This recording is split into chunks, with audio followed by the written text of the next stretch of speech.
दोस्तों, मैं तिशा सिंह, आप सभी का क्लब आईएएस एस्पिरेंट चैनल पर स्वागत है। दोस्तों, आज हम लोग विजन आईएएस के टेस्ट नंबर 13 के क्वेश्चंस को सॉल्व करेंगे। लास्ट सेशन में भी हम लोगों ने टेस्ट नंबर 13 के क्वेश्चंस को सॉल्व किया था, जिसमें 1 से लेकर 50 तक के क्वेश्चंस थे। लेकिन आज हम लोग बाकी बचे हुए क्वेश्चंस यानी कि 51 से लेकर के 100 तक के क्वेश्चंस को सॉल्व करेंगे।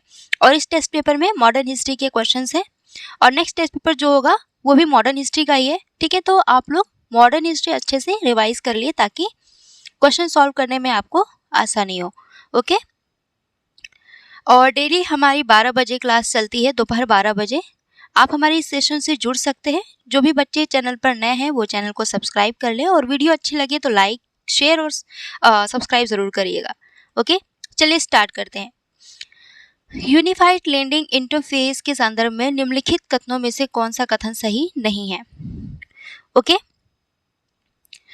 ऑप्शन ए दिया है, इसका उद्देश्य भारत के ऋण क्षेत्र को उसी तरह बदलना है जिस तरह यूनिफाइड पेमेंट इंटरफेस यानी यूपीआई ने भुगतान क्षेत्र को बदल दिया है।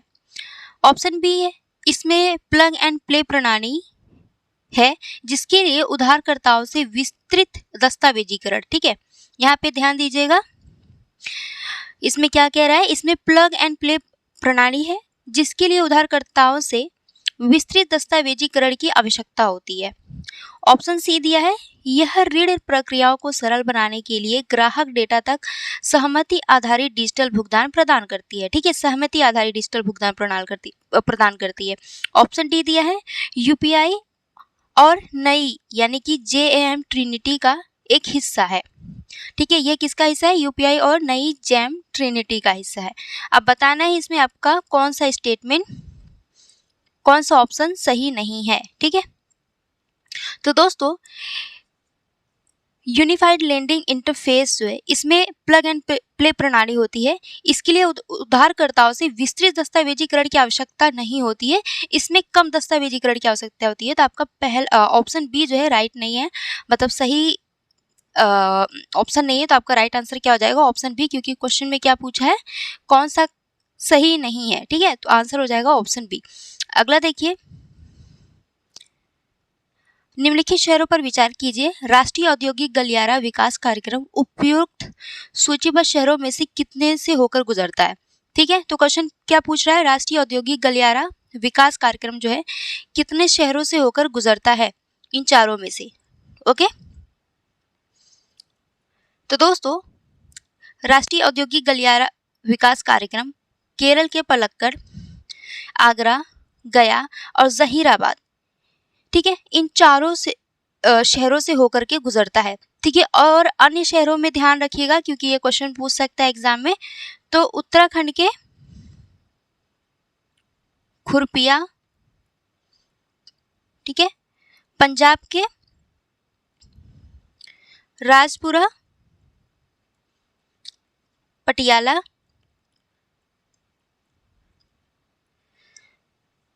महाराष्ट्र के दिघी, ठीक है, महाराष्ट्र के दिघी, केरल के पलक्कड़, ये तो ऑप्शन में दिया हुआ है। ठीक है, उत्तर प्रदेश के आगरा और प्रयागराज, ठीक है, आगरा दिया हुआ है तो प्रयागराज लिख देते हैं, प्रयागराज, और बिहार का गया। ठीक है, इतनी जगहों से होकर के गुजरता है। ठीक है, तो आपका राइट आंसर क्या हो जाएगा? ऑप्शन डी, यानी कि सभी चारों शहरों से राष्ट्रीय औद्योगिक गलियारा विकास कार्यक्रम गुजरता है। ठीक है, इसकी कार्यान्वयन एजेंसी राष्ट्रीय औद्योगिक गलियारा विकास निगम है। ध्यान रखिएगा, कभी कभी स्टेटमेंट के तौर पे कार्यान्वयन एजेंसी भी दे देता है। ठीक है, चलिए अगला, और हाँ, और देख लीजिए, इसके अलावा और भी है, जैसे कि आपका जहीराबाद मैंने बताया नहीं बताया कि कहाँ पे है। तो जहीराबाद जो है आपका तेलंगाना में है। ठीक है, तेलंगाना। ओके, और इसके अलावा जैसे राजस्थान के जोधपुर और पाली, राजस्थान के जोधपुर और पाली, तो इन सब जगहों से, इन सब शहरों से राष्ट्रीय औद्योगिक गलियारा विकास कार्यक्रम गुजरेगा। ठीक है, तो आपका राइट आंसर हो जाएगा ऑप्शन डी। अगला देखिए, प्राय सुर्खियों में रहने वाला शब्द पीजो इलेक्ट्रिसिटी किससे संबंधित है? बताएं, पीजो इलेक्ट्रिसिटी किससे संबंधित है? तो दोस्तों ये यांत्रिक तनाव के माध्यम से विद्युत धारा का उत्पादन करती है, तो आंसर क्या हो जाएगा, ऑप्शन बी हो जाएगा। अगला देखिए, मानकीकृत वर्षा सूचकांक के संदर्भ में निम्नलिखित में से कौन सा कथन सही है। ओके, तो दोस्तों पहला कथन दिया है, इसका उपयोग भारत मौसम विज्ञान विभाग द्वारा पूरे भारत में वर्षा और सूखे की स्थिति के रुझान का अध्ययन करने के लिए किया जाता है। दूसरा दिया है, इसकी गणना उस अवधि के लिए दीर्घकालिक औसत वर्षा के रूप में की जाती है। पूछा है कौन सा कथन जो है सही है। ठीक है, तो दोस्तों मानकीकृत वर्षा सूचकांक जो है ये वर्षा और सूखे की स्थिति का अध्ययन करता है। आपका पहला स्टेटमेंट सही है कि और इसका उपयोग जो है भारत मौसम विज्ञान विभाग द्वारा किया जाता है। ठीक है, तो आपका पहला स्टेटमेंट सही है, IMD द्वारा किया जाता है। दूसरा जो दिया है कि इसकी गणना उस अवधि के लिए दीर्घकालिक औसत वर्षा के रूप में की जाती है, तो ये गलत है ये स्टेटमेंट। ठीक है, ये जो है इसका उपयोग उस अवधि के लिए प्रेक्षित वर्षा, ठीक है, प्रेक्षित वर्षा और दीर्घकालिक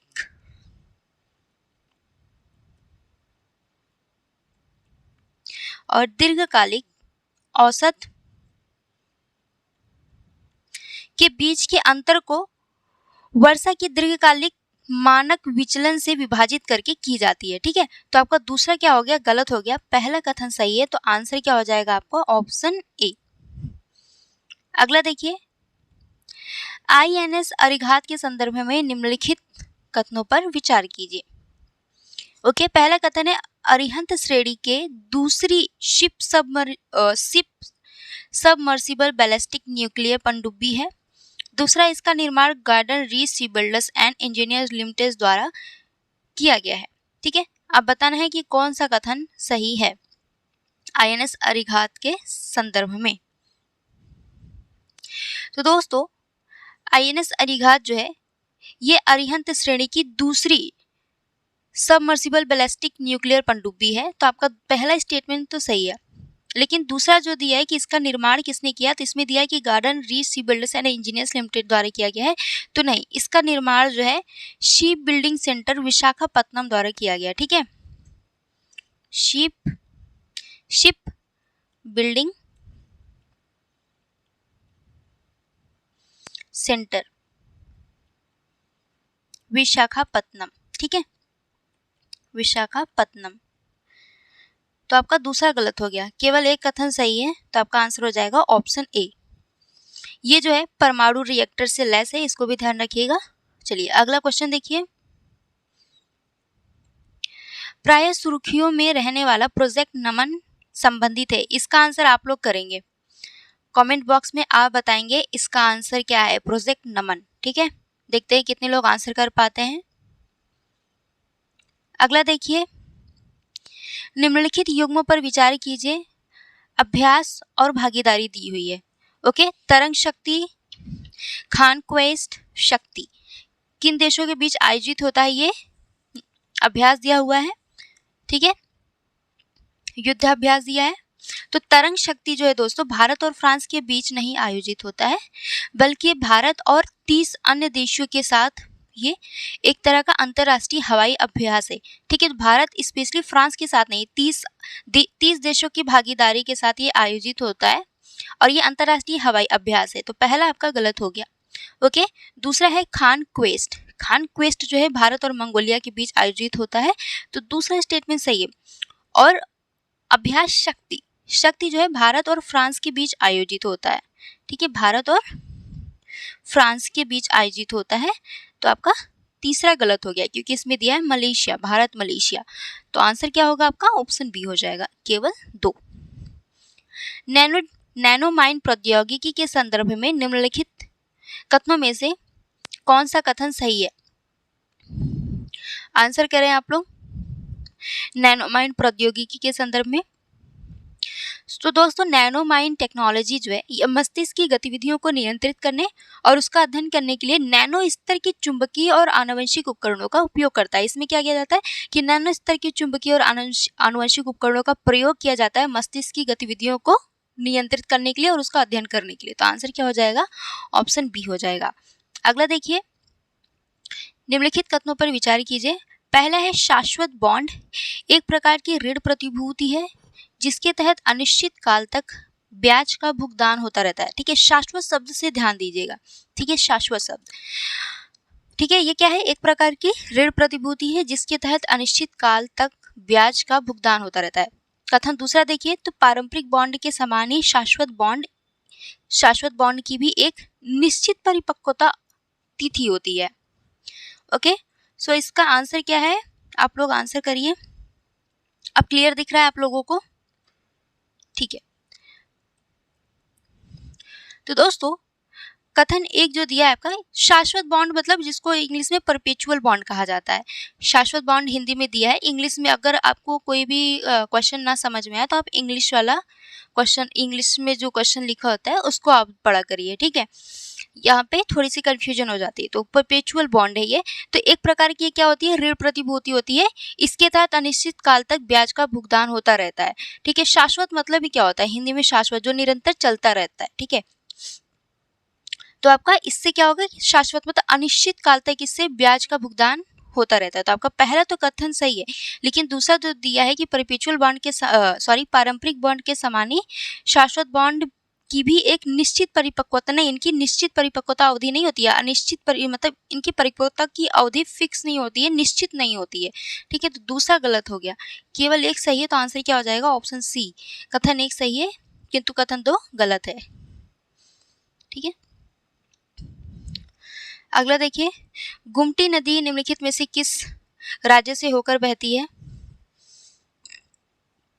बताएं, गुमटी नदी किस राज्य से होकर बहती है। तो दोस्तों गुमटी, ठीक है, इसमें ध्यान रखिएगा, जिसको जो भूल जाते हैं जल्दी उनके लिए है, जिनको याद होगा वो बहुत अच्छी बात है। तो गुमटी, यहाँ पे टी आ रहा है ना, तो टी आ रहा है ना, तो टी से त्रिपुरा, टी से ध्यान रखिएगा, त्रिपुरा। ठीक है, तो गुमटी नदी किस राज्य से होकर बहती है, त्रिपुरा से होकर बहती है। ओके, और अभी है हाल ही में न्यूज़ में रहा था, क्योंकि त्रिपुरा ये गुमटी नदी का बांध जो है, बांध का द्वार खोल दिया गया था, जिसकी वजह से पूर्वी बांग्लादेश में बाढ़ की स्थिति आ गई थी। ठीक है, तो इस वजह से ये न्यूज़ में रहा था। अगला देखिए, हुलॉक गिब्बन के संदर्भ में निम्नलिखित कथनों पर विचार कीजिए। पहला कथन है, ये मुख्यतः उत्तर पश्चिमी भारत में पाए जाते हैं। दूसरा, ये भारतीय वन्यजीव संरक्षण अधिनियम 1972 की अनुसूची 1 में सूचीबद्ध है। ओके, बताएं कौन सा कथन सही है। ओके, हुलॉक गिब्बन के संदर्भ में। तो दोस्तों ये मुख्यतः भारत की अगर बात करें तो ये मुख्यतः पूर्वोत्तर भारत में पाया जाता है। कहाँ पे, पूर्वोत्तर भारत में, पूर्वोत्तर भारत में पाए जाते हैं। और नेपाल हो गया, बांग्लादेश हो गया, ठीक है, चाइना हो गया, यहाँ पे भी हुलॉक गिब्बन देखे जाते हैं। तो ये उत्तर पश्चिमी भारत में नहीं पाए जाते हैं, तो पहला गलत हो गया। और भारतीय वन्यजीव संरक्षण अधिनियम 1972 के तहत इसे अनुसूची 1 में सूचीबद्ध किया गया है, तो दूसरा कथन सही है। अब भारत में अगर बात करें प्रजातियां, तो भारत में इसकी 2 प्रजातियां पाई जाती हैं, एक तो पूर्वी हुलॉक गिब्बन, पूर्वी हुलॉक गिब्बन, ठीक है, जो इसको जो है पूर्वी हुलॉक गिब्बन को वल्नरेबल IUCN के वल्नरेबल श्रेणी में रखा गया है। और दूसरा ध्यान दीजिए, पश्चिमी हुलॉक गिब्बन, पश्चिमी हुलॉक गिब्बन को IUCN के एंडेंजर्ड श्रेणी में रखा गया है, एंडेंजर्ड, ओके, एंडेंजर्ड श्रेणी में रखा गया है, तो ध्यान रखिएगा। तो आपका दूसरा कथन केवल सही था, तो राइट आंसर हो जाएगा ऑप्शन बी। अगला देखिए, ग्रीन टग ट्रांजिशन प्रोग्राम के संदर्भ में निम्नलिखित कथनों पर विचार कीजिए। ओके, पहला, इसका उद्देश्य भारत में डीजल चालित हार्बर टगों को शून्य उत्सर्जन वाले विकल्पों से प्रतिस्थापित करना है। ये टग क्या होते हैं दोस्तों, टग जो होता है एक विशेष श्रेणी का नाव होता है। ये क्या करता है, बड़े जहाजों को बंदरगाह तक प्रवेश कराता है, बड़े जहाजों को बंदरगाह तक प्रवेश कराता है, और यहाँ से मतलब बंदरगाहों से बड़े बड़े जहाज़ों को एक तो प्रवेश कराने का काम करता है ये, और साथ ही में बड़े जहाज़ों को बंदरगाह से जो है समुद्र की ओर प्रस्थान कराने में भी सहायता करता है। ठीक है, तो ये जो है इसी को डग कहते हैं, ठीक है, एक प्रकार का नाव होता है ये, ओके, जो बंदरगाहों पे प्रयोग होता है। तो आपका पहला स्टेटमेंट दिया है, इसका उद्देश्य भारत में डीजल चालित हार्बर टगों को शून्य उत्सर्जन वाले विकल्पों में प्रतिस्थापित करना है। ठीक है, यहाँ पे ध्यान दीजिएगा, ग्रीन टग लिखा है, ग्रीन टग, ठीक है, तो ग्रीन टग से समझ में आना चाहिए जहाँ पे शून्य उत्सर्जन हो, कार्बन उत्सर्जन शून्य हो, ठीक है। दूसरा देखिए, वर्ष 2030 तक भारतीय प्रमुख बंदरगाहों पर सभी टगों के हरित प्रौद्योगिकी अपनाने की उम्मीद है। ओके ओके, तो पहला स्टेटमेंट तो आपका सही है कि इसमें क्या है कि ग्रीन टग ट्रांजिशन प्रोग्राम में कि जो डीजल चालित हार्बर टग होते हैं इनको जो है शून्य उत्सर्जन वाले विकल्पों से प्रतिस्थापित करना है, कि यानी कि अब इलेक्ट्रिक चालित हार्बर टगों का प्रयोग किया जाएगा, अब इनको प्रतिस्थापित किया जाएगा जो डीजल से चलते हैं, ठीक है। लेकिन यहाँ पे दिया कि वर्ष 2030 तक भारतीय प्रमुख बंदरगाहों पर सभी टगों के हरित प्रौद्योगिकी अपनाने की उम्मीद है, तो 2030 तक नहीं बल्कि 2040 तक। तो दूसरा आपका गलत हो गया, आंसर क्या हो जाएगा, केवल 1 हो जाएगा। अगला देखिए, राज्यों की उत्कृष्टता को बढ़ावा देने के लिए शुरू की गई भारतीय गुणवत्ता परिषद सुराज्य रिकॉग्निशन एंड रैंकिंग फ्रेमवर्क के संदर्भ में रैंकिंग फ्रेमवर्क के निम्नलिखित में से कौन से स्तंभ हैं, ठीक है। सुराज्य रिकॉग्निशन एंड रैंकिंग फ्रेमवर्क के कौन कौन से स्तंभ हैं इन चारों में से, ये आपको बताना है, ठीक है। भारतीय गुणवत्ता परिषद सुराज्य रिकॉग्निशन एंड फ्रेमवर्क के कौन कौन से स्तंभ हैं, तो दोस्तों शिक्षा, स्वास्थ्य, समृद्धि, सुशासन, ये चारों ही है, तो आपका आंसर क्या हो जाएगा, ऑप्शन सी। अगला देखिए, हाल ही में सुर्खियों में रहने वाली कैरी ट्रेड रणनीति किससे संबंधित है, ओके, कैरी ट्रेड रणनीति किससे संबंधित है, तो दोस्तों ये कम ब्याज दर वाले देशों में उधार लेने से संबंधित है। इसमें क्या होता है कैरी ट्रेड में, यानी कि जो देश जो है कम ब्याज दर पर ऋण देते हैं, तो ऐसे में निवेशक क्या करते हैं, निवेशक बड़े चंट होते हैं, भाई हर कोई प्रॉफिट ही चाहेगा, है ना। तो ये क्या करते हैं, जिस देश में इनको कम ब्याज दर पर ऋण मिलता है उनसे ये ऋण ले लेते हैं, फिर ये ऐसे देशों में निवेश करते हैं जहां पर इनको उच्च ब्याज दर प्राप्त होता है, ठीक है, उच्च ब्याज दर प्राप्त होता है, ठीक है। तो यही जो है आपका क्या कहलाएगा, कैरी ट्रेड, यानी कम ब्याज दर वाले देशों में उधार लेकर उच्च ब्याज दर वाले देशों में निवेश करते हैं, ठीक है, या उसमें उस बैंक में अपना पैसा जमा कर देते हैं, वैसे निवेश ही करते हैं ये, ठीक है। तो आपका आंसर क्या हो जाएगा, ऑप्शन डी।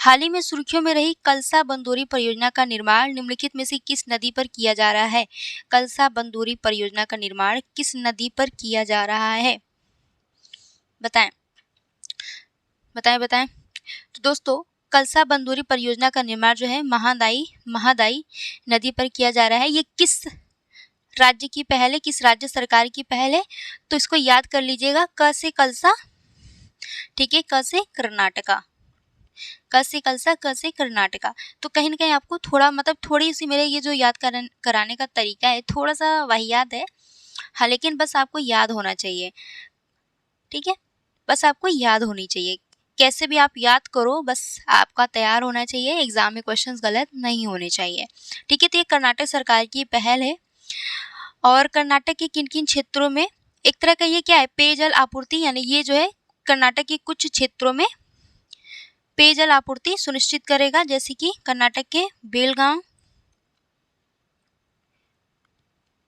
बागलकोट और धारवाड़ और एक और है खड़ग यानी कि गडग, यानी कि ये कर्नाटक के 4 राज्यों में पेयजल आपूर्ति सुनिश्चित करेगा कलसा बंदोरी परियोजना के माध्यम से, ठीक है। और इस नदी को लेकर के महादाई नदी को लेकर के कर्नाटक और गोवा के बीच विवाद चल रहा है, तो इसको भी ध्यान रखिएगा, कर्नाटक और गोवा के बीच वर्सेस गोवा, ओके। चलिए इरेज कर देते हैं, ठीक है, जिससे आप लोग को पीडीएफ नीट एंड क्लीन मिले, ओके। अगला देखिए, प्रतिरक्षा के संदर्भ में हाल ही में सुर्खियों में रहा गौरव क्या है, बताएं, ये एक लंबी दूरी का ग्लाइड बम है। तो आंसर क्या हो जाएगा? Option C. आप लोग बोलेंगे कि मैम आपने बोला था सभी क्वेश्चंस मॉडर्न हिस्ट्री के हैं, तो अब स्टार्टिंग कुछ क्वेश्चंस इसमें करंट अफेयर्स के भी रहे हैं, ठीक है, तो ये बीच में ऐड कर दिया था। अब जो आपके क्वेश्चंस होंगे ज़्यादातर अब मैक्सिमम मॉडर्न हिस्ट्री के ही रहेंगे, ठीक है। अगला देखिए, निम्नलिखित व्यक्तियों पर विचार कीजिए, उपर्युक्त आर्य समाजियों में से कितने आंग्ल वैदिक शिक्षा के विरोधी थे? ओके, बताएं, आंग्ल वैदिक शिक्षा के विरोधी थे।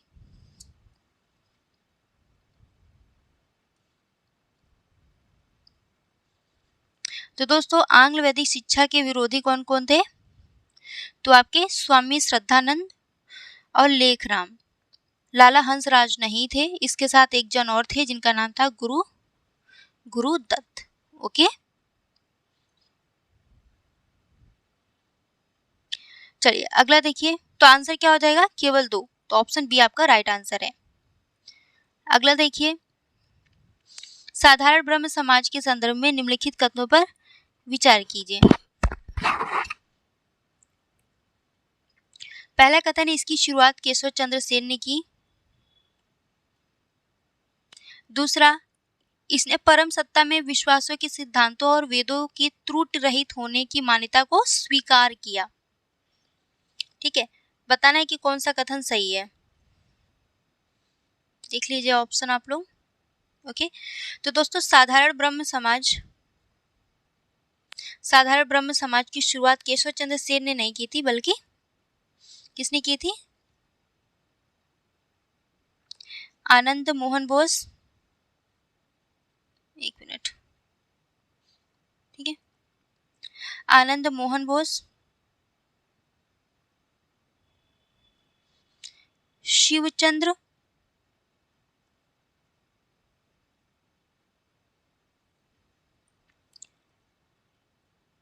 उमेश चंद्र दत्त, ठीक है, ये नाम ध्यान रखिएगा। तो केशव चंद्र सेन ने नहीं की थी। और इसमें दिया है कि इस साधारण ब्रह्म समाज ने सत्ता में विश्वास के सिद्धांतों और वेदों को त्रुटि रहित होने की मान्यता को स्वीकार नहीं बल्कि अस्वीकार किया था। ठीक है, अस्वीकार किया था, तो आपका दूसरा गलत हो गया। तो राइट आंसर क्या हो जाएगा? ऑप्शन डी, ना तो 1 और ना ही 2।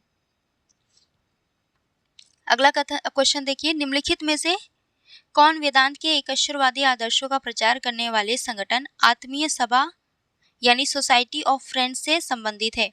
आत्मीय सभा का गठन किसने किया था? बताएं। इसका क्वेश्चन ये भी आप ही लोग बताएंगे इसका आंसर। ठीक है, 2 क्वेश्चन मैंने पूछा। ठीक है, स्टार्टिंग में एक और क्वेश्चन था, शायद मेरे को ध्यान नहीं कि मैंने क्या स्टार्टिंग में कौन सा क्वेश्चन पूछा, और अभी वाला, ये दोनों आपको आंसर करना है। ओके, भूलेंगे तो नहीं। देखते हैं कितने लोग इसका आंसर कर पाते हैं।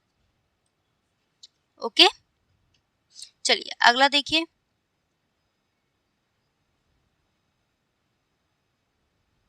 हाँ मैंने प्रोजेक्ट नमन पूछा था ना आप लोगों से, प्रोजेक्ट नमन किससे संबंधित है, तो आंसर करना है आप लोग को।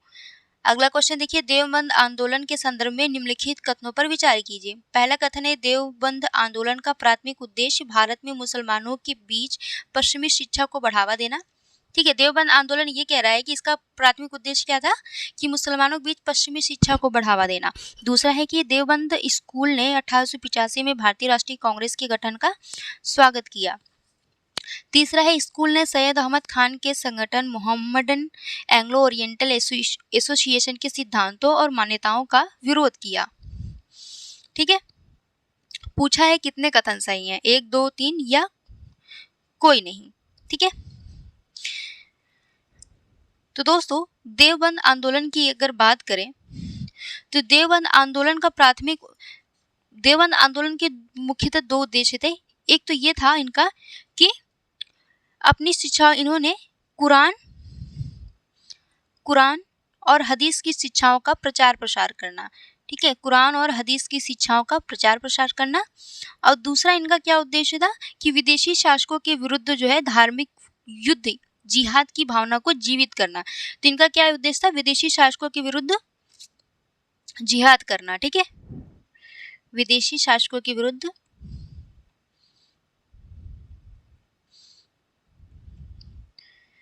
के विरुद्ध धार्मिक युद्ध या जिहाद करना। ठीक है, ठीक है, धार्मिक युद्ध ये समझ लीजिएगा, यानी कि ये विदेशी शासकों के समर्थन में नहीं थे बल्कि उनका ये विरोध करते थे। ओके, तो आपका पहला स्टेटमेंट जो है मेरे प्यारे साथियों गलत हो गया। ठीक है, दूसरा है देवबंद स्कूल ने 1885 में भारतीय राष्ट्रीय कांग्रेस के गठन का स्वागत किया था, तो दूसरा सही है। ठीक है, जब 1885 में भारतीय राष्ट्रीय कांग्रेस का गठन हुआ था तो देवबंद स्कूल ने इसका स्वागत किया था, इसका समर्थन किया था। तीसरा है कि स्कूल ने सैयद अहमद खान के संगठन मोहम्मद एंग्लो ओरिएंटल एसोसिएशन के सिद्धांतों और मान्यताओं का विरोध किया था, तो दूसरा स्टेटमेंट भी आपका सही है कि जब सैयद अहमद खान द्वारा मोहम्मद एंग्लो ओरिएंटल एसोसिएशन की स्थापना की गई थी, तो जो ये मोहम्मद एंग्लो ओरिएंटल एसोसिएशन के सिद्धांत और मान्यता थी, तो इनके सिद्धांतों और मान्यताओं का विरोध किया गया था देवबंद स्कूल द्वारा। तो दोनों कथन सही है, आंसर क्या हो जाएगा? ऑप्शन बी, केवल 2 कथन। अगला है भारतीय इतिहास, एक मिनट, ठीक है, अगला है भारतीय इतिहास में 10 मई 1857 के संदर्भ में निम्नलिखित कथनों में से कौन सा कथन सही है? 10 मई 1857 के संदर्भ में बताना है कौन सा कथन सही है। तो दोस्तों इस दिन जो है मेरठ से 1857 के विद्रोह की शुरुआत हुई थी, तो आंसर हो जाएगा आपका ऑप्शन बी। अगला देखिए, सेवा सदन के संदर्भ में निम्नलिखित कथनों पर विचार कीजिए। ओके, दोनों कथन ऑप्शन देख लीजिए आप लोग, 1 और 2 और ना तो 1 ना ही 2। ठीक है, तो इसमें पहला कथन दिया है सेवा सदन की स्थापना रमाबाई रानडे ने की थी। दूसरा, इसका उद्देश्य जाति व्यवस्था और सामाजिक आर्थिक असमानताओं का पूर्ण उन्मूलन करना था। ओके, तो दोस्तों सेवा सदन की स्थापना जो है 1885 ईस्वी में यानी 1885 में रमाबाई रानडे द्वारा की गई थी। इसका उद्देश्य था बाल विवाह को खत्म करना, महिलाओं का उत्थान, जिन महिलाओं की स्थिति काफी दयनीय थी समाज में, उन महिलाओं के उत्थान से संबंधित था, यानी कि ये महिलाओं और बच्चों के अधिकारों से संबंधित रहा है। ठीक है, ये मेनली जो है बाल विवाह को रोकने का, विधवा पुनर्विवाह को बढ़ावा देना और महिलाओं की दयनीय स्थिति को जो दयनीय स्थिति महिलाओं के साथ जो शोषण होता था, महिलाओं के साथ हो रहे शोषण को खत्म करना और महिलाओं का सामाजिक आर्थिक विकास सुनिश्चित करना था। ठीक है, तो का दूसरा स्टेटमेंट जो इसमें दिया है कि जाति व्यवस्था और सामाजिक आर्थिक असमानताओं का पूर्ण उन्मूलन करना था, तो मेनली इनका ये उद्देश्य नहीं था। ठीक है, तो दूसरा कथन आपका गलत हो गया। जाति व्यवस्था के लिए इसने ज्यादा विरोध नहीं किया था, इनका काम था मतलब समाज में महिलाओं की स्थिति को सुदृढ़ करना और बाल विवाह को खत्म करना। ठीक है, तो आपका आंसर क्या हो जाएगा? केवल 1। देखो, बहुत स्पेशली अगर सेवा सदन की बात करें तो ऐसा नहीं कि इन्होंने सामाजिक आर्थिक असमानताओं को खत्म करने का प्रयास नहीं किया होगा, ये भी उन्होंने काम किया होगा, लेकिन कोई संस्था है मेनली वो किस उद्देश्य से स्थापित हो रहा है उस पर वो ज़्यादा फोकस करता है। बहुत सारे बच्चे अब ये कहेंगे कि मैम दूसरा स्टेटमेंट भी सही था, और दूसरा स्टेटमेंट भी ध्यान से पढ़िए, तो इसमें दिया है कि सामाजिक आर्थिक असमानताओं का पूर्ण उन्मूलन करना था। देखिए, बहुत सारे बच्चे होते हैं उनको मतलब ये लगता है कि ये आंसर ये भी होना चाहिए था, ये भी सही होना चाहिए था, तो ऐसा नहीं है। भावनाओं पे आकर के यूपीएससी के क्वेश्चंस का आंसर मत करिए। ठीक है, गहराइयों में जाइए और तार्किक तरीके से आंसर करिए।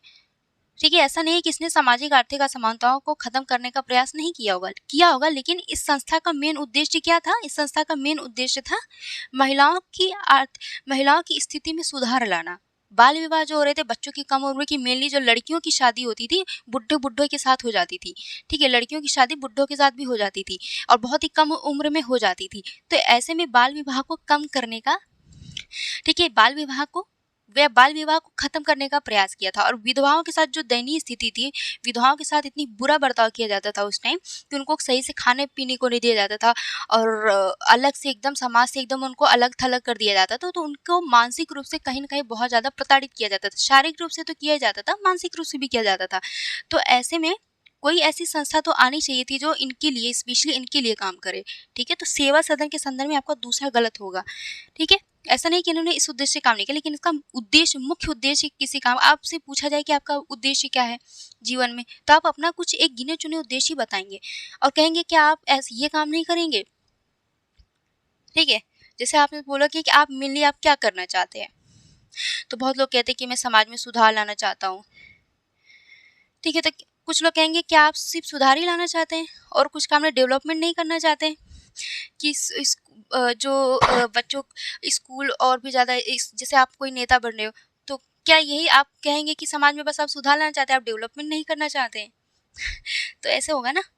तो देखिए, क्वेश्चन करें, आंसर करें तो भावनाओं में बहकर ना करें, ठीक है, तार्किक रूप से समझ करके आंसर करें। नहीं तो आप लोग फिर कमेंट करोगे कि आंसर क्या हो गया, गलत हो गया है, गलत बताया गया है। ठीक है, क्वेश्चन को बहुत ही बारीकी से पढ़ना है।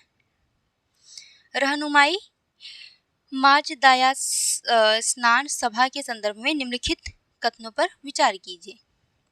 ठीक है, रहनुमाई मार्च दाया स्नान सभा। ठीक है, तो पहला स्टेटमेंट दिया है, यह बॉम्बे में स्थापित एक पारसी सुधार सभा थी। दूसरा, इसका प्राथमिक उद्देश्य पारसी धर्म को उसकी मौलिक शुद्धता में पुनर्स्थापित करना था। तीसरा, इस सभा ने शिक्षा को बढ़ावा देने और पर्दा प्रथा को समाप्त करने में महत्वपूर्ण भूमिका निभाई थी। ठीक है, तो उपरोक्त में से कितने कथन सही हैं, बताएं। तो दोस्तों, ये तीनों ही कथन सही हैं। रहनुमाई माजदा स्नान सभा के संदर्भ में कि ये जो है बॉम्बे में स्थापित किया गया था, एक तरह का ये पारसी सुधार सभा थी और इसका उद्देश्य क्या था कि पारसी धर्म को उसकी मौलिक शुद्धता में पुनर्स्थापित करना और शिक्षा को बढ़ावा देना, पर्दा प्रथा को समाप्त करना। ठीक है, पर्दा प्रथा को इन्होंने पर्दा प्रथा को समाप्त करने में इन्होंने बहुत महत्वपूर्ण भूमिका निभाई थी। तो आंसर क्या हो जाएगा, ऑप्शन सी, यानी सभी तीनों कथन सही हैं। आर्य समाज के संदर्भ में बात करें तो आर्य समाज के संदर्भ में निम्नलिखित कथनों पर विचार कीजिए। पहला कथन है, इसने यह स्वीकार किया कि भौतिक जगत एक भ्रम है। ठीक है, इसने क्या स्वीकार किया, इसने स्वीकार किया कि भौतिक जगत एक भ्रम है, एक माया है। दूसरा है, इसने हिंदू समाज में मूर्ति पूजा और बहुदेववाद का समर्थन किया। ठीक है, तीसरा, समाज ने लोगों को ईसाई और इस्लाम से हिंदू धर्म में वापस लाने के लिए शुद्धि आंदोलन चलाया था। ओके, बताना है कौन सा कथन सही है आर्य समाज के संदर्भ में। ठीक है, तो दोस्तों, आर्य समाज के संदर्भ में जो पहला दिया है कि इसने स्वीकार किया कि भौतिक जगत एक भ्रम है, तो नहीं भौतिक जगत एक भ्रम है, इस बात को इसने स्वीकार नहीं किया था बल्कि अस्वीकार किया था। ठीक है,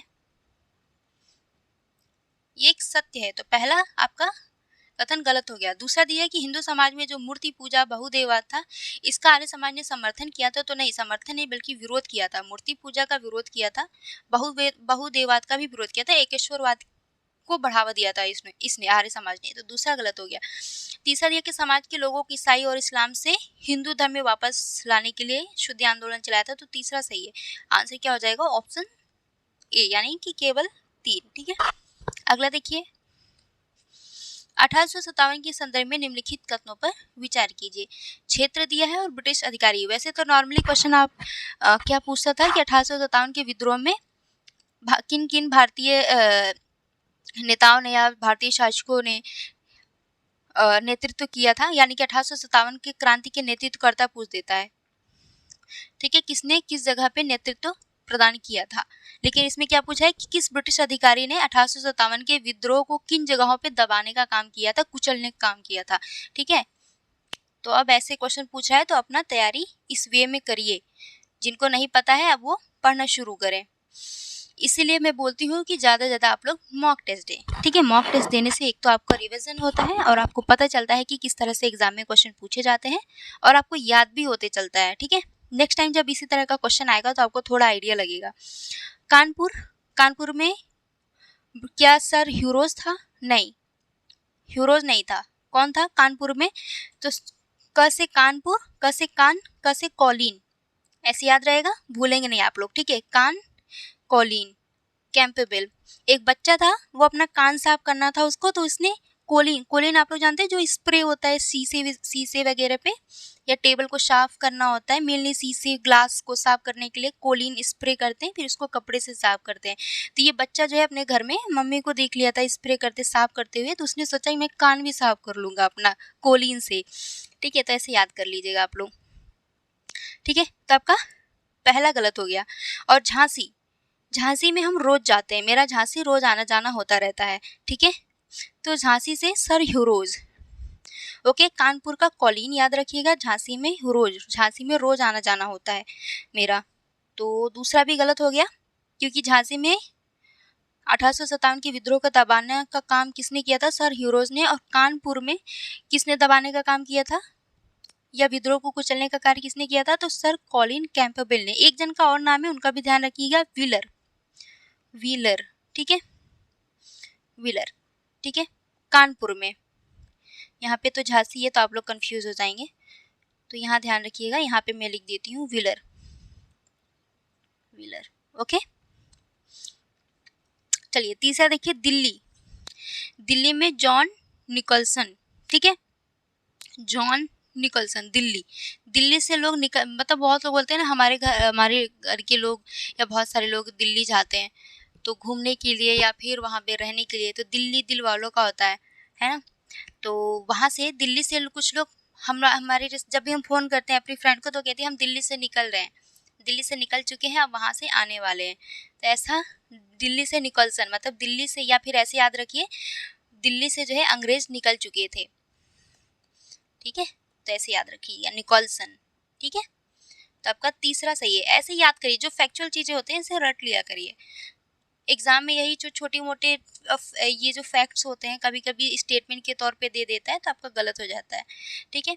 तो बनारस में 1857 के विद्रोह को कुचलने का काम किसने किया था? जेम्स नील ने, ठीक है। गंगा मैया की नदी जो है, गंगा मैया का जल जो है नीला नीला है, देखने में काफ़ी अच्छा लगता है, तो वहाँ पे इसको कुचलने का काम किसने किया था? 1857 के विद्रोह का जेम्स नील ने किया था, ठीक है। चलिए अगला देखिए,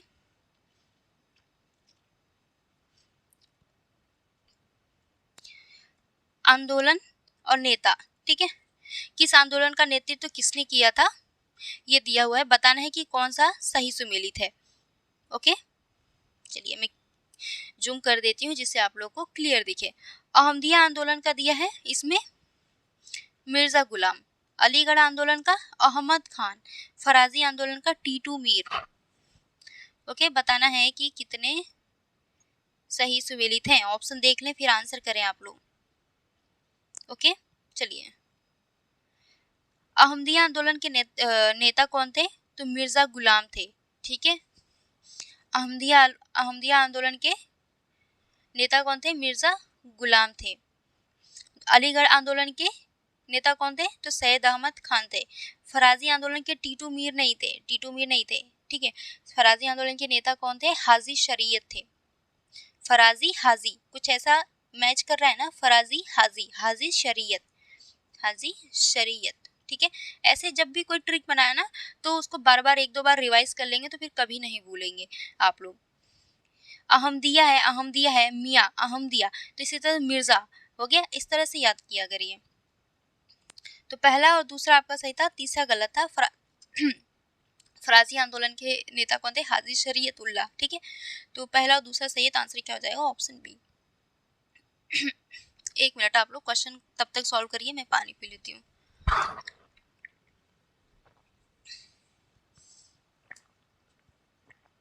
अगला देखिए, अकाली आंदोलन के संदर्भ में निम्नलिखित कथनों पर विचार कीजिए। पहला है, अकाली आंदोलन एक क्षेत्रीय और सांप्रदायिक आंदोलन था। दूसरा, यह सिख गुरुद्वारों में उदासी महंतों के वंशानुगत पद के विरुद्ध था। ओके, तीसरा है, इस पद के परिणाम स्वरूप 1922 में सिख गुरुद्वारा अधिनियम लागू हुआ। ओके, तो बताना है कि कितने कथन सही हैं। ओके, तो दोस्तों पहला स्टेटमेंट जो दिया है कि अकाली आंदोलन एक क्षेत्रीय और सांप्रदायिक आंदोलन था, तो दोस्तों ये सांप्रदायिक आंदोलन नहीं था, आपका पहला गलत हो गया, एक क्षेत्रीय आंदोलन था ये, ठीक है। किसी धर्म के बीच इन लोग का कोई हिंसात्मक मतलब किसी धर्म के विरुद्ध इनका युद्ध नहीं हुआ था, ये सांप्रदायिक नहीं था, ठीक है, पहला गलत है। इसमें क्या था दूसरा स्टेटमेंट देखिए, तो यह सिख गुरुद्वारों में उदासी महंतों के वंशानुगत पद के विरुद्ध इन्होंने आंदोलन चलाया था, ठीक है, तो दूसरा स्टेटमेंट आपका सही है। तीसरा दिया है कि इस आंदोलन के परिणाम स्वरूप 1922 में सिख गुरुद्वारा अधिनियम लागू किया गया था, जिसमें गुरुद्वारों का नियंत्रण जो है शिरोमणि गुरुद्वारा को सौंप दिया गया था। शिरोमणि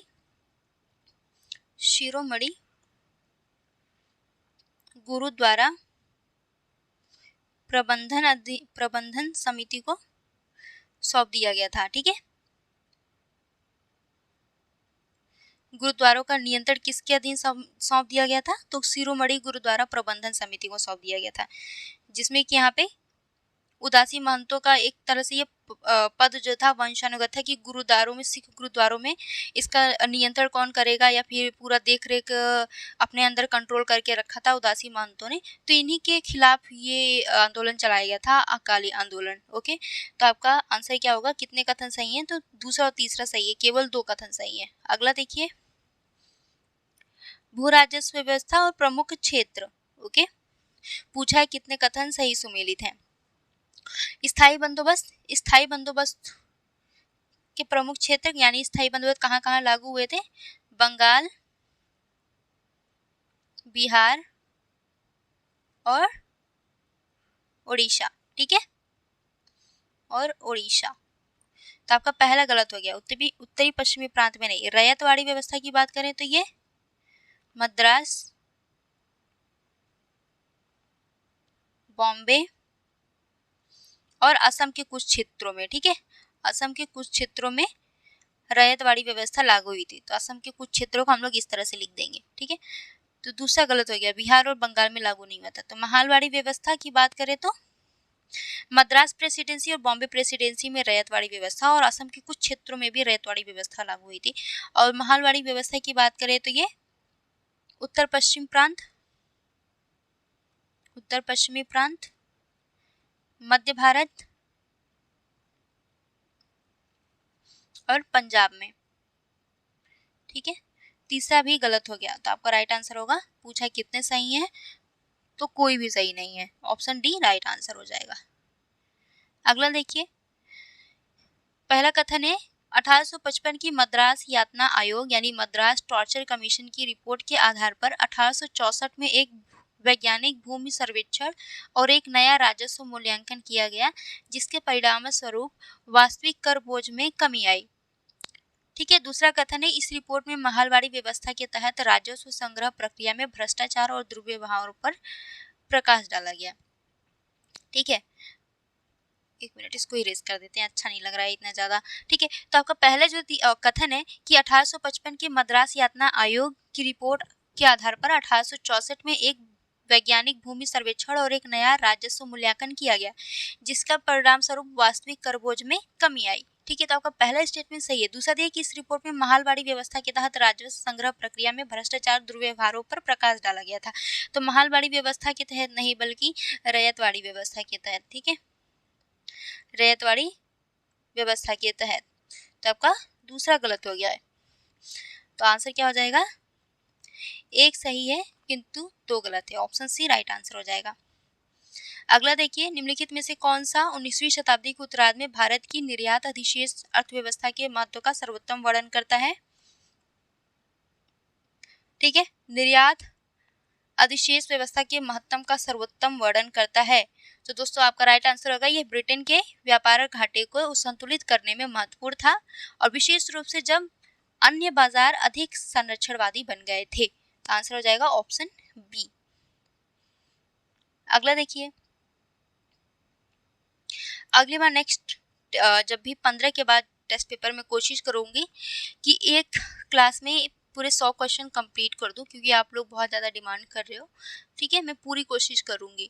तब तक आप लोग सब्र बनाए रखें और जो टेस्ट पेपर सॉल्व कराया जा रहा है उसको सॉल्व करें और ज़्यादा से ज़्यादा रिविज़न करें। ठीक है, अपने अगर शॉर्ट नोट्स बना रखा है तो उसको भी, या फिर बुक्स के माध्यम से रिवाइज करें, और साथ में CSET भी देखते रहिएगा। ओके, अलीगढ़ आंदोलन के संदर्भ में निम्नलिखित में से कौन सा मुख्य फोकस क्षेत्र था अलीगढ़ आंदोलन के संदर्भ में?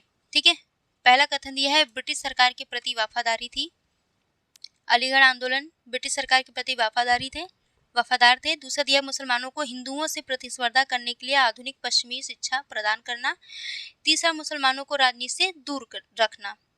ओके, बताना है कौन सा कथन सही है अलीगढ़ आंदोलन के संदर्भ में। तो दोस्तों अलीगढ़ आंदोलन जो है ये सरकार के प्रति वफादार थे। ब्रिटिश सरकार ब्रिटिश सरकार की नीतियों का ये समर्थन करते थे, तो आपका पहला सही है। दूसरा है कि ये मुसलमानों को हिंदुओं से प्रतिस्पर्धा करने के लिए आधुनिक पश्चिमी शिक्षा प्रदान कर इनका उद्देश्य क्या था अलीगढ़ आंदोलन का, कि ये जो है मुसलमानों को आधुनिक पश्चिमी शिक्षा प्रदान करने चाहते थे जिससे कि ये हिंदुओं से प्रतिस्पर्धा कर सके। तो दूसरा स्टेटमेंट भी सही है। और मुसलमानों को राजनीति से दूर रखना चाहते थे, तीसरा भी सही है। आंसर क्या हो जाएगा? Option D. अगला देखिए, वहाबी आंदोलन के संदर्भ में निम्नलिखित कथनों पर विचार कीजिए। पहला है यह पुनरुत्थानवादी आंदोलन था। दूसरा कथन है 1857 के विद्रोह के मद्देनजर यह अंग्रेजों के विरुद्ध एक सशस्त्र प्रतिरोध में बदल गया। तीसरा, इस आंदोलन का उद्देश्य भारत को दार उल हर्ब यानी कि युद्धरत भूमि से दार उल इस्लाम यानी इस्लाम की भूमि में बदलना था। स्टार्टिंग में वहाबी आंदोलन जो है पंजाब के सिखों के विरुद्ध लाया गया था, लेकिन बाद में जो है ये अंग्रेजों के विरुद्ध हो गया, क्योंकि अंग्रेज जो है पंजाब में अपना क्षेत्र विस्तार कर रहे थे। तो ऐसे में फिर ये जो आंदोलन था फिर अंग्रेजों के विरुद्ध हो गया था। ठीक है, स्टार्टिंग में सिखों के विरुद्ध थे और ये तीनों स्टेटमेंट वहाबी आंदोलन के संदर्भ में सही है। तो इसका आंसर क्या हो जाएगा? ऑप्शन सी हो जाएगा, सभी तीनों। अगला देखिए, थियोसॉफिकल सोसाइटी के संदर्भ में निम्नलिखित कथनों में से कौन सा कथन सही नहीं है? ठीक है, तो दोस्तों थियोसॉफिकल सोसाइटी के संदर्भ में पूछा है कौन सा कथन सही नहीं है।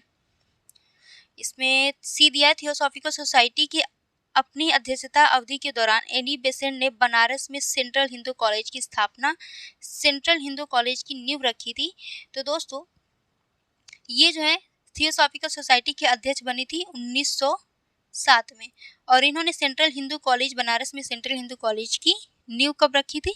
1898 में। तो दोनों अलग अलग टाइम पीरियड में, मतलब कि इन्होंने अध्यक्षता 1907 में की थी और सेंट्रल हिंदू कॉलेज की नींव 1898 में रखी थी। तो अपने अध्यक्षता की अवधि के दौरान इन्होंने बनारस में सेंट्रल हिंदू कॉलेज की स्थापना नहीं की थी या नींव नहीं रखी थी, बार बार मैं स्थापना बोल रही हूँ। तो आपका क्या हो जाएगा? सी जो है सही नहीं है। तो राइट आंसर हो जाएगा ऑप्शन सी। पूछा है कौन सा सही नहीं है थियोसॉफिकल सोसाइटी के संदर्भ में। अगला क्वेश्चन देखिए, निम्नलिखित में से किसने यह सिद्धांत दिया कि कांग्रेस का जन्म भारत में एक लोकप्रिय विद्रोह को रोकने के लिए एक षड्यंत्र के माध्यम से हुआ और भारतीय पूंजीपति नेता इसमें शामिल हैं? ठीक है, ये सिद्धांत किसने दिया? दोस्तों ये सिद्धांत दिया था रजनी पालमे दत्त ने दिया था। ठीक है, तो आपका राइट आंसर हो जाएगा ऑप्शन सी। अगला देखिए, ब्रिटिश भारत सरकार द्वारा पारित स्थानीय शासन से संबंधित प्रमुख संकल्पों के संदर्भ में निम्नलिखित कथनों पर विचार कीजिए। संकल्प दिया है, प्रावधान, किस संकल्प में किस तरह का प्रावधान लाया गया था ये दिया हुआ है। ठीक है, मेयो का संकल्प 1870, इसमें दिया है कि इसने प्रांतीय सरकारों को स्थानीय कर लगाने का अधिकार प्रदान किया। रिपन का संकल्प 1882, इसने ग्राम पंचायतों को छोटे अपराधों के संबंध में न्यायिक अधिकार क्षेत्र जैसी शक्तियां देने की सिफारिश की। ठीक है, किसने? रिपन के संकल्प 1882 में। रॉयल कमीशन 1908 में इसने गैर सरकारी सदस्यों को इन निकायों के अध्यक्ष के रूप में कार्य करने की सिफारिश की। पता नहीं कितने सही सुमेलित हैं। तो दोस्तों ये तीनों ही सही सुमेलित थे। मेयो के संकल्प 1870 में जो है प्रांतीय सरकारों को स्थानीय कर लगाने का अधिकार दिया गया था, और रिपन के संकल्प 1882 में जो है ग्राम पंचायतों को न्यायिक अधिकार क्षेत्र जैसी शक्तियां देने की सिफारिश की गई थी। ठीक है, अपराधों के संबंध में न्यायिक शक्तियां प्रदान की गई थी। तीसरा देखिए, रॉयल कमीशन 1908 के संदर्भ में कि गैर सरकारी सदस्यों को जो है इन निकायों के अध्यक्ष के रूप में कार्य करने की सिफारिश की थी। तो तीनों ही सही है। आंसर क्या हो जाएगा? Option C. ठीक है, सभी तीनों युग में सही सुमेलित हैं। अगला देखिए, भारत सरकार अधिनियम 1858 के संदर्भ में निम्नलिखित कथनों पर विचार कीजिए। ठीक है, पहला कथन दिया हुआ है, इसने भारतीयों को गवर्नर जनरल की परिषद के गैर सरकारी सदस्यों के रूप में नामित करके उन्हें कानून बनाने की प्रक्रिया में शामिल किया गया। दूसरा, भारत के गवर्नर जनरल के स्थान पर वायसराय को नियुक्त किया गया जो सीधे ब्रिटिश संसद के प्रति उत्तरदायी था। पूछा है कौन सा कथन सही है? एक और दो या कोई भी नहीं। ठीक है, तो दोस्तों भारत सरकार अधिनियम 1858 की बात करें तो इसमें पहला जो दिया है कि इसमें भारतीयों को गवर्नर जनरल की परिषद के गैर सरकारी सदस्यों के रूप में नामित किया गया था। तो दोस्तों भारतीयों को गवर्नर जनरल की परिषद के गैर सरकारी सदस्यों के रूप में नामित करके उन्हें कानून बनाने की प्रक्रिया में शामिल किया गया था। तो इसे जो है भारत सरकार अधिनियम 1858 के तहत नहीं बल्कि भारत सरकार अधिनियम 1861 के तहत जो है ये अधिकार प्रदान किया गया था भारतीयों को कि भारतीयों को जो है गवर्नर जनरल की परिषद के गैर सरकारी सदस्यों के रूप में नामित किया जाए ताकि वे कानून बनाने की प्रक्रिया में अपनी भागीदारी सुनिश्चित कर सके। तो आपका पहला गलत हो गया। ये जो प्रावधान है ये प्रावधान भारत सरकार अधिनियम 1861 के तहत है, ठीक है, 1861 में, न कि भारत सरकार अधिनियम 1858 में। दूसरा है भारत के गवर्नर जनरल के स्थान पर वायसराय को नियुक्त किया गया और ये जो वायसराय था सीधे ब्रिटिश संसद के प्रति उत्तरदायी था। तो नहीं, ये जो वायसराय था ये उत्तरदायी था राज्य सचिव के प्रति, ठीक है, राज्य सचिव के प्रति, न कि ब्रिटिश संसद के प्रति। दूसरा भी गलत हो गया, पहला गलत था, दूसरा गलत है, तो राइट आंसर हो जाएगा ऑप्शन डी, एक ना तो एक और ना ही दो। अगला देखिए, भारतीय इतिहास में भारतीय राष्ट्रीय कांग्रेस के संदर्भ में निम्नलिखित कथनों पर विचार कीजिए। पहला कथन है सामान्यतः भारतीय राष्ट्रीय कांग्रेस का अध्यक्ष उसी क्षेत्र का होता था जहां उसका अधिवेशन आयोजित हो रहा हो। दूसरा है 1888 के इलाहाबाद अधिवेशन में यह निर्णय लिया गया कि हिंदू या मुस्लिम प्रतिनिधियों का बहुमत किसी प्रस्ताव का विरोध करता है तो वह पारित नहीं होगा। तीसरा, गठन के प्रारंभिक वर्षों से ही इसके एजेंडे में सामाजिक सुधार को बड़े पैमाने पर शामिल किया गया था। ठीक है, पूछा है कितने कथन सही हैं। तो दोस्तों भारतीय राष्ट्रीय कांग्रेस के संदर्भ में बात करें तो पहला जो दिया है कि इसमें भारतीय राष्ट्रीय कांग्रेस का अध्यक्ष उसी क्षेत्र का होता था जहां उसका अधिवेशन आयोजित हो रहा होता है, तो नहीं, पहला गलत है।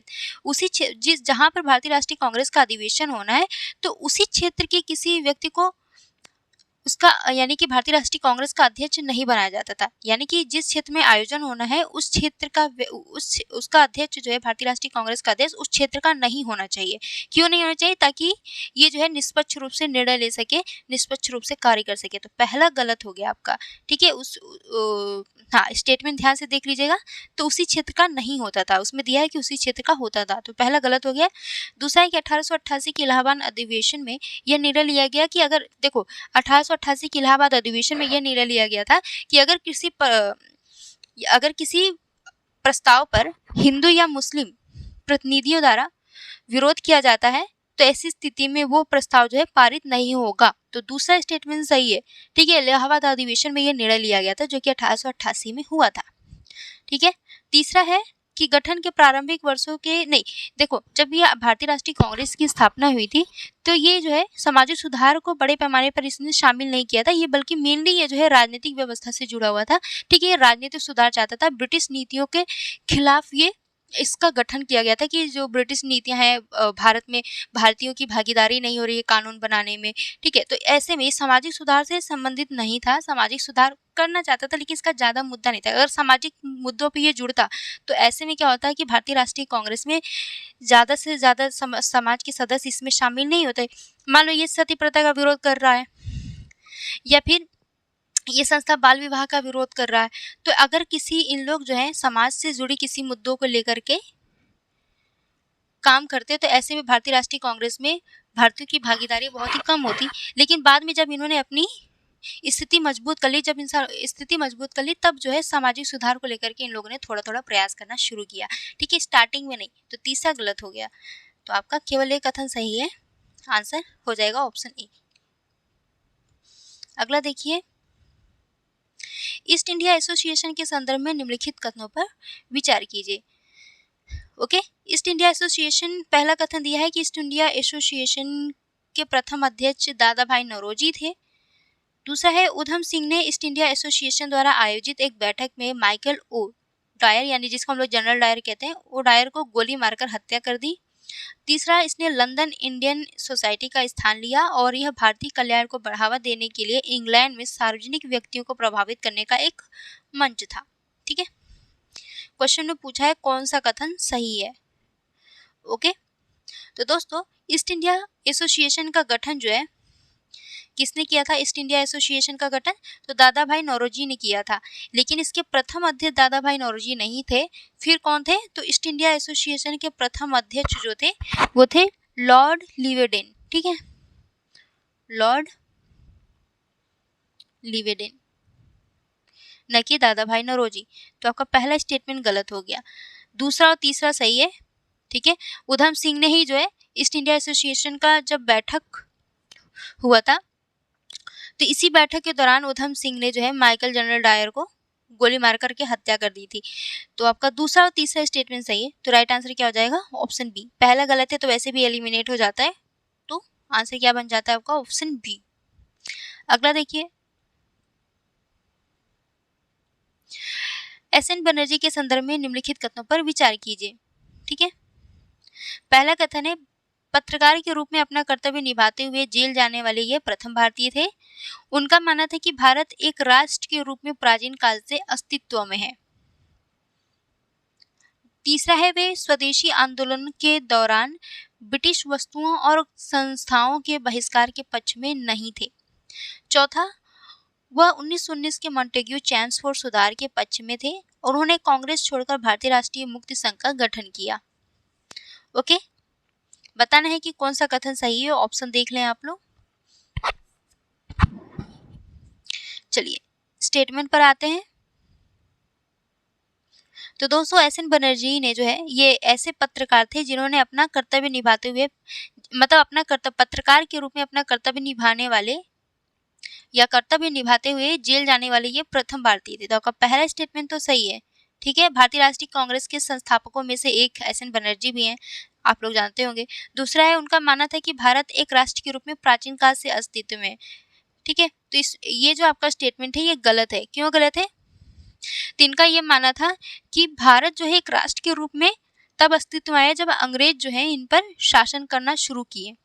ठीक है, जब इन अंग्रेज जो है अपना साम्राज्य विस्तार करना शुरू किए भारत में और भारतीयों का शोषण करना शुरू किए, भारत के संसाधनों का दोहन करना शुरू किए, अपने हित में जो है भारतीयों का शोषण शुरू किए, भारतीयों के संसाधनों का प्रयोग शुरू किए। तो ऐसे में भारतीयों में जो है राष्ट्रीय एकता का भाव जो है राष्ट्रीय एकता का भाव उभरने लगा। सभी जो अलग अलग क्षेत्रों में अलग अलग आपस में लड़ भिड़ रहे थे, अब ये क्या होने लगे? एकजुट होने लगे। तो कहीं ना कहीं राष्ट्रीय एकता प्राचीन, इनका मानना था कि राष्ट्रीय एकता जो है प्राचीन काल से अस्तित्व में थी, प्राचीन काल में अस्तित्व में नहीं थी, बल्कि अब जाकर के ये जो राष्ट्रीय एकता, भारत जो है एक राष्ट्र के रूप में उभरने लगा जब अंग्रेज जो है भारत में आकर के अपना साम्राज्य विस्तार करने लगे। ठीक है, तो प्राचीन से अस्तित्व में नहीं था, ऐसा इनका मानना था। तीसरा देखिए, तीसरा है कि वे स्वदेशी आंदोलन के दौरान ब्रिटिश वस्तुओं और संस्थाओं के बहिष्कार के पक्ष में नहीं थे। तो गलत है। ये जो है जब स्वदेशी आंदोलन चला था तो स्वदेशी आंदोलन के दौरान ये ब्रिटिश वस्तुओं और संस्थाओं के बहिष्कार के पक्ष में थे। तो तीसरा जो है आपका गलत हो गया, इसमें दिया कि पक्ष में नहीं थे। ठीक है, चौथा जो है चौथा स्टेटमेंट देखें तो 1919 के मॉन्टेग्यू चैम्सफोर्ड सुधारों के पक्ष में थे और उन्होंने कांग्रेस छोड़कर भारतीय राष्ट्रीय मुक्ति संघ का गठन किया था। तो चौथा सही है आपका। पूछा है कितने कथन सही हैं? तो 1 और 4। अगला देखिए, निम्नलिखित में से किस कारक ने भारत में आधुनिक राष्ट्रवाद के विकास में योगदान दिया? किस कारक ने भारत में आधुनिक राष्ट्रवाद के विकास में योगदान दिया? तो इसमें पहला दिया आयरलैंड और इटली के राष्ट्रीय मुक्ति आंदोलन। इस सिद्धांत का विकास कि भारतीय आर्य लोग यूरोपीय लोगों के समान ही पूर्वजों के वंशज हैं। तीसरा, औद्योगिकरण एवं शहरीकरण का उदय। तो भारत में आधुनिक राष्ट्रवाद के विकास के बहुत सारे कारण हैं। एक तो पाश्चात्य शिक्षा का प्रभाव रहा है। इन्होंने अब जो बहुत सारे जब जो अंग्रेज थे भारत में बहुत विकास करने लगे, तो कहीं ना कहीं जो अलग अलग क्षेत्र एक दूसरे से दूर रहते थे, एक दूसरे से कनेक्ट नहीं होते थे, अब ये कनेक्ट होने लगे। ठीक है, संचार की सुविधाएं बढ़ी, परिवहन, ठीक है, परिवहन में तेजी आई और शिक्षा को बढ़ावा मिला। तो ऐसे में क्या हुआ कि ये जो भारत अलग अलग टुकड़ों में एक दूसरे से अलग अलग थे, एक दूसरे से कनेक्ट नहीं थे, तो ये सभी जो संचार के साधन, परिवहन, शिक्षा, इन सभी ने जो है भारत को एक किया। इन सभी कारकों ने भारत को किया। और पाश्चात्य शिक्षा जब इन्होंने ये शिक्षित होना शुरू हुए और अंग्रेजी भाषा को पढ़ना शुरू किए, तो ऐसे में ये जो विदेशी विद्वान थे, विद्वानों की, समाज सुधारकों की किताबें पढ़ना शुरू की, तो इनको पता चला कि वाकई में हमारे क्या अधिकार होने चाहिए। और फिर दूसरे देशों में जब ये जाना शुरू किए, तो ऐसे में पता चला कि भारत की स्थिति बहुत ज़्यादा दयनीय है। ठीक है, जो अधिकार भारतीयों को मिलने चाहिए वो उनको नहीं मिला है। तो ये सभी कारक जो हैं भारत में आधुनिक राष्ट्रवाद के विकास में योगदान दिया। और इसके साथ ही आयरलैंड और इंग्लिश के राष्ट्रीय मुक्ति आंदोलन ने, और उस समय जो तत्काल विभिन्न जो देश थे, जैसे अंग्रेज ये कहते थे कि अगर हम आपके यहाँ नहीं आए तो आपके यहाँ विकास नहीं होगा, भारत में विकास नहीं होगा, हम आपके विकास में आपको मदद कर रहे हैं, आप हमारे बगैर विकास नहीं कर सकते हैं। ठीक है, अंग्रेजों का ये मानना था। अंग्रेज जो है भारतीय से, और कुछ भारतीय इतने बुद्धि थे कि इस बात को मान भी लिए थे। लेकिन जब उन्होंने देखा कि जैसे जापान अपने दम पर अपना औद्योगिक विकास कर रहा है, तो भारतीय क्यों नहीं कर सकते हैं। ठीक है, और अन्य भी जो देश थे औपनिवेशिक देश, वो क्या कर रहे थे, अपने जिस देश के वो अधीन थे वो उनसे मुक्त हो रहे थे। तो ऐसे में इन्होंने भी देखा कि भाई जब ये देश खुद को आज़ाद कर रहे हैं, तो हम क्यों नहीं आज़ाद हो सकते, हम अपना काम, अपनी कार्य को स्वतंत्रतापूर्वक क्यों नहीं कर सकते। तो ऐसे बहुत सारे कारक थे।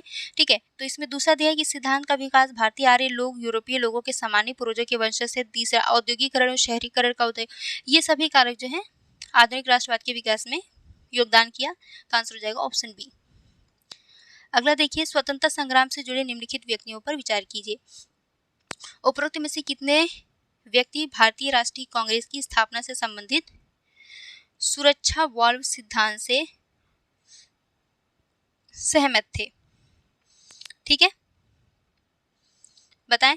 तो देखो, भारतीय राष्ट्रीय कांग्रेस को एक सेफ्टी वाल्व कहा गया। ठीक है, सेफ्टी वाल्व इसलिए कहा गया कि ऐसा माना जाता था कि जो भारतीय राष्ट्रीय कांग्रेस है, एओ ह्यूम द्वारा आईएनसी की स्थापना, भारतीय राष्ट्रीय कांग्रेस की स्थापना की गई थी, उसके संस्थापक थे वो। तो ऐसा माना जाता था कि जब भारतीय अपना विरोध करेंगे, तो अपने इसी मंच पर आकर के अपने भड़ास को वो निकालेंगे। जब भी उनके मन में अंग्रेजों के प्रति विरोध की भावना जागृत होगी, वो आकर के इस मंच के माध्यम से अपना विरोध दिखाएंगे। तो क्या होगा कि विरोध दिखाएंगे, फिर शांत हो जाएंगे। तो एक तरह का ये सेफ्टी वॉल हुआ, जैसे कुकर में होता है सेफ्टी वॉल। तो इनके विद्रोह को शांत करने के लिए ऐसा माना जाता है कि भारतीय राष्ट्रीय कांग्रेस सही है। अगर इनको ये आज़ादी नहीं दी गई बोलने की, या फिर भारतीय राष्ट्रीय कांग्रेस के माध्यम से अंग्रेज की विरोध करने की, तो ऐसे में क्या होगा कि ये जो भारतीय हैं फिर से 1857 की क्रांति की तरह कोई और अन्य क्रांति ना करे। तो ऐसे में इसको सेफ्टी वॉल माना गया भारतीय राष्ट्रीय कांग्रेस को। और इस सिद्धांत से सहमत कौन कौन थे, तो लाला लाजपत राय, गोवलकर और एंड्रयूज, तीनों ही लोग थे। तो आंसर क्या हो जाएगा, ऑप्शन सी। ठीक है, अगला देखिए, भारतीय परिषद अधिनियम 1861 के संदर्भ में निम्नलिखित कथनों पर विचार कीजिए। पहला कथन है, वायसराय की परिषद के गैर सरकारी भारतीय सदस्य वायसराय की पूर्व अनुमति के बिना कोई विधेयक प्रस्तुत नहीं कर सकते थे। दूसरा, मद्रास और बंबई को विधायी शक्ति वापस देने के अलावा इसने पंजाब और NWFP के लिए नई विधान परिषदों का प्रावधान किया। बताना है कौन सा कथन सही है भारतीय परिषद अधिनियम 1861 के संदर्भ में। तो दोस्तों ये दोनों ही कथन सही है। आपका आंसर हो जाएगा ऑप्शन सी, यानी कि वायसराय की परिषद के गैर सरकारी भारतीय सदस्य जो है वायसराय की पूर्व सहमति में, यानी कि अगर इनको कोई विधेयक प्रस्तुत करना है तो पहले इनको वायसराय से अनुमति लेनी होगी। पूर्व अनुमति के लिए कोई भी विधेयक प्रस्तुत नहीं कर सकते थे। ठीक है, वायसराय की परिषद में। तो पहला स्टेटमेंट सही है। और दूसरा भी सही है कि मद्रास और बंबई को जो है विधायी शक्ति वापस देने के अलावा इसने पंजाब और NWFP के नई विधान परिषदों का प्रावधान किया था भारतीय परिषद अधिनियम 1861 में। तो आंसर हो जाएगा ऑप्शन सी। अगला है अधिनियम और उद्देश्य। लेक्स लॉकी अधिनियम 1850, इसमें दिया है पहला कि एक धर्म दूसरे धर्म में धर्मांतरित व्यक्ति को पैतृक संपत्ति पर उत्तराधिकार का अधिकार दिया जाएगा। दूसरा है सीमा अधिनियम 1859। ठीक है, इसमें दिया है कि बागान मजदूरों को बिना अनुमति के चाय बागानों से बाहर जाने से रोका गया। अंतर्देशीय उत्प्रवास अधिनियम 1859, साहूकारों और रैयतों के बीच हस्तांतरित ऋण बॉन्ड की वैधता केवल 3 वर्ष तक होगी। ठीक है, पूछा है कितने सही सुमेलित हैं। तो दोस्तों आपका लेक्स लॉ की रिपोर्ट अधिनियम जो है 1805, इसमें ये था कि अगर कोई व्यक्ति एक धर्म से दूसरे धर्म में धर्मांतरित होता है तो उसके जो उत्तराधिकार संबंधी नियम है, संपत्ति पर जो उत्तराधिकार संबंधी नियम है वो बदलेगा नहीं, वो वही रहेगा, यानी कि उसके उत्तराधिकार संबंधी अधिकार को प्रदान किया जाएगा भले वो एक धर्म से दूसरे धर्म में परिवर्तित हो रहे हैं, यानी कि उस पर जो पैतृक संपत्ति पर अधिकार का उत्तराधिकार वाला अधिकार होता है तो वो लागू ही रहेगा। तो पहला कथन सही है आपका। दूसरा दिया कि सीमा अधिनियम 1859, तो इस अधिनियम में जो है साहूकारों और रैयतों के बीच हस्तांतरित ऋण बॉन्ड की वैधता केवल 3 वर्ष तक होगी, यह प्रावधान किया गया था, न कि बागान। और अंतर्देशीय उत्प्रवास अधिनियम में प्रावधान किया गया था कि बागान मजदूरों को बिना अनुमति के चाय बागानों से बाहर जाने से रोका गया। ठीक है, इस अधिनियम तहत क्या किया गया था कि जो बागान मजदूर होते हैं उनको बिना अनुमति के चाय बागान से बाहर जाने की अनुमति नहीं थी। ठीक है, तो कितने कथन सही है? दूसरा और तीसरा गलत है, केवल एक सही है, तो राइट आंसर हो जाएगा ऑप्शन ए। अगला देखिए, राजनीतिक संगठन और संस्थापक। मद्रास नेटिव एसोसिएशन का गठन कब हुआ था? 1862 में हुआ था। और इसके संस्थापक वी राघवाचार्य जी नहीं थे, बल्कि लक्ष्मी गजुलू लक्ष्मी नान रसू थे। ठीक है, तो पहला गलत हो गया आपका। दूसरा है बॉम्बे प्रेसिडेंसी के संस्थापक बदरुद्दीन तैयब जी थे, दूसरा सही है। पूना सार्वजनिक सभा के महादेव गोविंद रनाटे थे, तीसरा भी सही है आपका। ठीक है, मद्रास महाजन सभा के संस्थापक जो थे आपके वी राघवाचार्य जी थे, तो चौथा गलत हो गया। तो कितने कथन सही है? केवल 2 कथन सही है, राइट आंसर हो जाएगा ऑप्शन बी। अगला देखिए, लोक सेवा पर एसीजन आयोग के संदर्भ में निम्नलिखित कथनों पर विचार कीजिए। पहला कथन दिया हुआ है कि इसकी अनुशंसा के आधार पर वायसराय लॉर्ड लीटन ने सिविल सेवाओं के लिए अधिकतम आयु 21 वर्ष से घटाकर 19 वर्ष कर दी। दूसरा, इसने भारत और इंग्लैंड में सिविल सेवाओं के लिए एक साथ परीक्षा आयोजित करने की सिफारिश की। तीसरा, इसने वैधानिक सिविल सेवाओं के पदों को उच्च भारतीय परिवारों द्वारा नामांकन के माध्यम से भरने की सिफारिश की थी। बताना है कौन सा कथन सही नहीं है। ठीक है, तो दोस्तों लोक सेवा पर एचिसन आयोग की क्या सिफारिशें रही, इस संदर्भ में आपको बताना है कि कौन सा कथन सही है।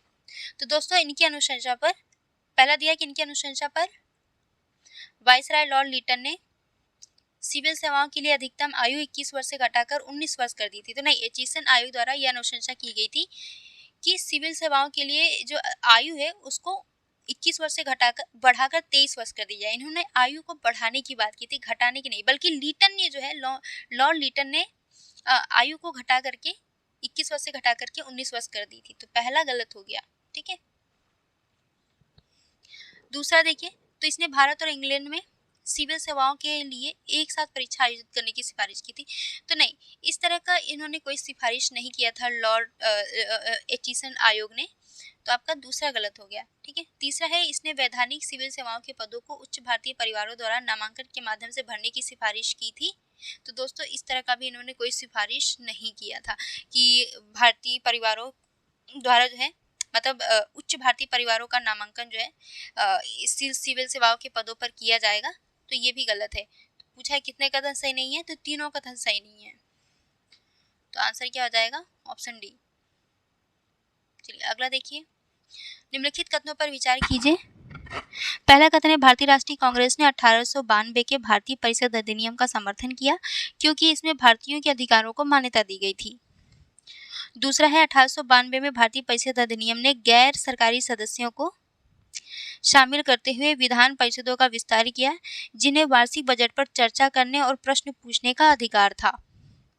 ठीक है, अब बताएं कौन सा आपका राइट आंसर होगा, कौन सा ऑप्शन। चलिए, तो दोस्तों भारतीय राष्ट्रीय कांग्रेस ने 1892 के भारतीय परिषद अधिनियम का समर्थन किया था। तो दोस्तों भारतीय राष्ट्रीय कांग्रेस ने 1892 के भारतीय परिषद अधिनियम का समर्थन नहीं किया था। आपका पहला स्टेटमेंट गलत हो गया क्योंकि इसमें भारतीयों के अधिकारों को मान्यता नहीं दी गई थी। ठीक है, तो पहला गलत हो गया। दूसरा है 92 के भारतीय परिषद अधिनियम ने गैर सरकारी सदस्यों को शामिल किया गया और विधान परिषदों का विस्तार किया गया, लेकिन वार्षिक बजट पर सिर्फ इन्हें चर्चा करने का अधिकार था और प्रश्न पूछने का अधिकार था, मत देने का अधिकार नहीं था। लेकिन स्टेटमेंट का बात करें तो ये स्टेटमेंट दूसरा आपका सही है, ठीक है। इनको चर्चा करने का अधिकार और प्रश्न पूछने का अधिकार था। तो आपका आंसर क्या हो जाएगा, एक सही नहीं है, दूसरा सही है। अगला देखिए, ब्रिटिश औपनिवेशिक शासन के दौरान प्रांतीय प्रशासन के संदर्भ में निम्नलिखित कथनों पर विचार कीजिए। पहले कथन है, लॉर्ड लिपन को भारत में स्थानीय स्वशासन का जनक माना जाता है। दूसरा, 1861 में भारतीय परिषद अधिनियम ने भारत के सभी ब्रिटिश प्रांतों के प्रशासन में एक रूपता ला दी। तीसरा है, लॉर्ड लिटन ने राजस्व के सभी स्रोतों को केंद्र और प्रांतों के मध्य विभाजित किया था। लॉर्ड लिटन ने, ठीक है, राजस्व के सभी स्रोतों को केंद्र और प्रांतों के मध्य विभाजित किया था। बताएं कितने कथन सही हैं। तो दोस्तों, ब्रिटिश औपनिवेशिक के दौरान अगर प्रांतीय प्रशासन की बात करें तो लॉर्ड रिपन द्वारा जो है लॉर्ड रिपन को स्थानीय स्वशासन का जनक माना जाता है। तो आपका पहला स्टेटमेंट सही है। दूसरा दिया कि 1861 के भारतीय परिषद अधिनियम ने भारत के सभी ब्रिटिश प्रांतों के प्रशासन में एक रूपता ला दी थी, नहीं एक रूपता लाई थी।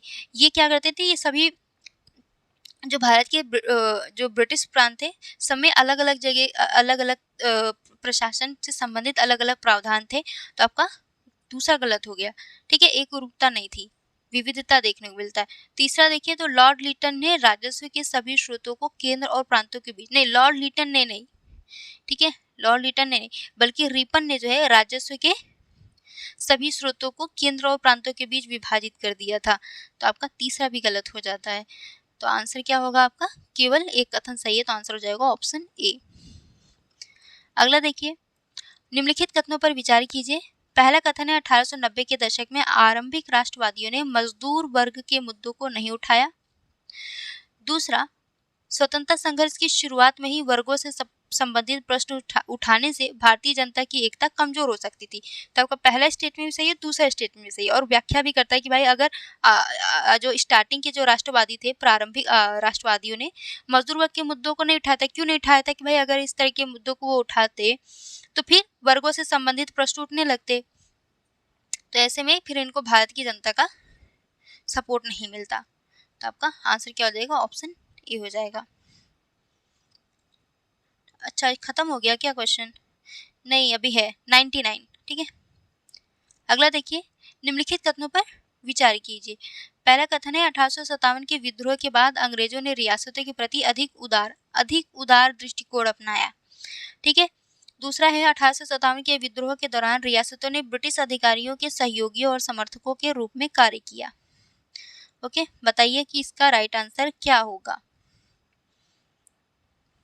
तो दोस्तों, 1857 के विद्रोह के बाद जो है अंग्रेजों ने रियासतों के प्रति अधिक उदार दृष्टिकोण अपनाया। क्यों अपनाया भाई? क्योंकि फिर से ये कोई विद्रोह ना कर दे, इसलिए, ठीक है। और 1800 विद्रोह के बाद रियासतों ने ब्रिटिश अधिकारियों के सहयोगी और समर्थियों के रूप में कार्य किया। तो दोनों ही कथन सही है आपके, तो राइट आंसर हो जाएगा ऑप्शन ए, यानी कथन 1 और कथन 2 दोनों ही सही है और कथन 1 की सही व्याख्या करता है।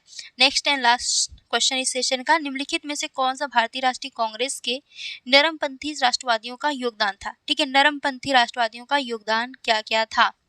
पहला दिया, उन्होंने जमींदारों के शोषण से किसानों की रक्षा करने के लिए स्थायी बंदोबस्त के विस्तार का विरोध किया। तो भाई इस तरह का उन्होंने कोई विरोध नहीं किया था जमींदारों के शोषण के खिलाफ किसानों की रक्षा के लिए, ठीक है। दूसरा है, उन्होंने अफगानिस्तान के प्रति अंग्रेजों की आक्रामक विदेश नीति की आलोचना की थी। तो दूसरा सही है कि इन्होंने क्या किया था, अंग्रेजों की आक्रामक विदेश नीति की आलोचना की थी जब इसने अंग्रेजों ने अफगानिस्तान पे अपना साम्राज्यवादी रवैया अपनाया था। दूसरा है, उन्होंने भारत में इंग्लैंड के दैवीय मिशन को उजागर किया। तो तीसरा आपका गलत हो गया। चौथा है, उन्होंने मांग की कि सैन्य व्यय ब्रिटिश सरकार द्वारा समान रूप से साझा किया जाना चाहिए। चौथा स्टेटमेंट सही है। पूछा है कितने कथन सही हैं, तो केवल कौन सा कथन सही है, तो दूसरा और चौथा। राइट आंसर हो जाएगा ऑप्शन बी। ओके, तो दोस्तों अभी तक हमारे साथ जुड़े रहें बहुत बहुत धन्यवाद। वीडियो को लाइक शेयर एंड सब्सक्राइब करें। Thank you.